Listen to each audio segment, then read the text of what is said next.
Welcome everybody to Extreme Off-Road Silly Bills, and today we're dealing with the 1970 AMC Rebel the Machine.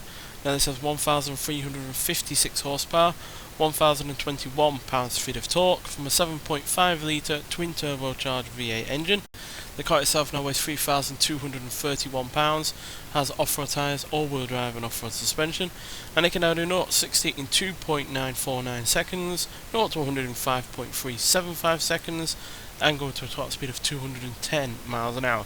So we've had some quite success with classic American cars in this series, and even more specifically classic American muscle cars, as we've had the likes of the Plymouth Fury going to 4th position, the Dodge Coronet Super B going to 11th position, and the Plymouth Barracuda Formula S going into 14th position, which is, despite the fact they're obviously quite large, quite heavy vehicles at times that are hardly meant for going off-road with the kind of power we're giving them, and yet they're doing quite well. So hoping this AMC can be just as good.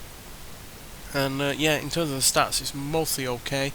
Speed, acceleration, launch and off-road capability are all really good. Braking is a little bit on the lower side, but still fairly decent for a car of this kind of weight and size. Handling is a little bit of a concern, but at least the suspension should be quite soft and pliable when it comes to the bumps, jumps and general rough conditions. So yeah, this could go either way, but I'm hoping that it'll be quick, because it's a car that I really like. It's one of the it's not a new addition to the game or anything, but it has also recently added to not a new addition to the series, should I say, but it is a new addition to the game, and it is a car that I really like in terms of muscle cars and general American cars as well. So yeah, let's see what it can do. This isn't the most amount of power I could have given this vehicle, but it seems like a reasonable amount to go for, quite frankly. It's about 1,000 horsepower more than it will get originally, which is obviously a huge amount extra. It's not a overly ridiculous amount of horsepower extra.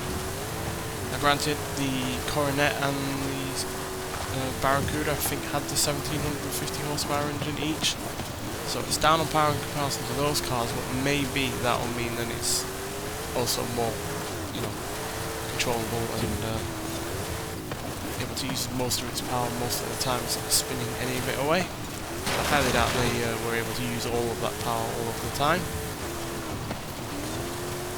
So this should be able to use most of that power here.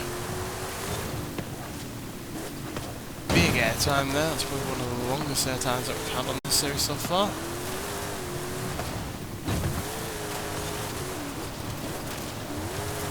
In stock form, this is no sports car or anything like that. It was hardly a good handling car, but it was reasonable. And yeah, unlike a lot of American muscle cars at the time, it didn't have a pitifully low top speed, as it was able to do it in more than 140. Which, you compare that to fellow AMC, the Javelin AMX, that was only able to do about 127. So yeah, it was hardly a car that is unfamiliar to reasonably high top speeds. So the kind of speeds that we do get into around here were not completely out of the realm of what it was able to do. So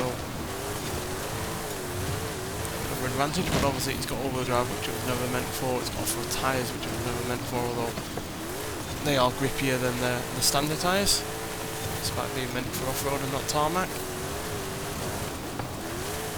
And obviously its acceleration is comfortably quicker than it was ever originally. It can do 100 quicker than it could ever do 60 in a stock form. So yeah, all that to watch out for. But for now, it seems to be pretty good. Top to 150 down there.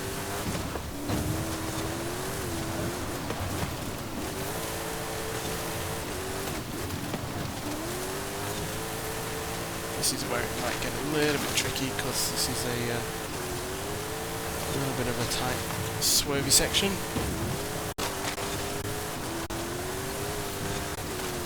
Just we've dealt with that bit okay. Faster, but still quite curvy part. Just about managed that. Come on, final bit. Looking like run for a winner. Well, at least a quick time, at least, even if we're not top of the leaderboard.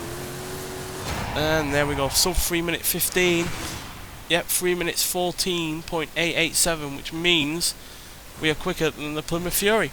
In fact, we are third fastest that we've ever had on this series, which is despite that little bit of an accident at the beginning when we hit that rock, which slowed us down a little bit. But yeah, third fastest. Only the MG Metro 6R4, which is, you know, a rally car, so that was hardly surprising that that was quick. And the Hot Wheels 2 Jets are faster than this, whereas yeah, it's quicker than the Aston Martin 177, the Plymouth Fury, the Brabham BT62, the Lotus Avaya, the Peugeot 207 Super 2000, another rally car, the Extreme E number 44 X44, which is a kind of like a Baja kind of off-roader, the Sierra cars, Yokohama Alpha, and it knocks the Liberty Toyota Tacoma TRD performance truck out of the top 10.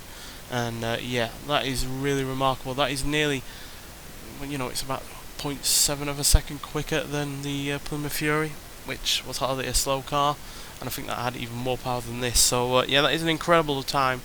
And yeah, just goes to show that American muscle cars, despite, you know, being rear-wheel drive, having little in the way of handling stock-wise, and being quite floaty and hardly the best handling vehicles, can succeed on this series. And yeah, that is a massive surprise. I really want to see what other American muscle cars from this period can do now, because yeah, they are proving to be quite successful. So yeah, nonetheless, thank you for watching, and I'll see you in the next one. Bye.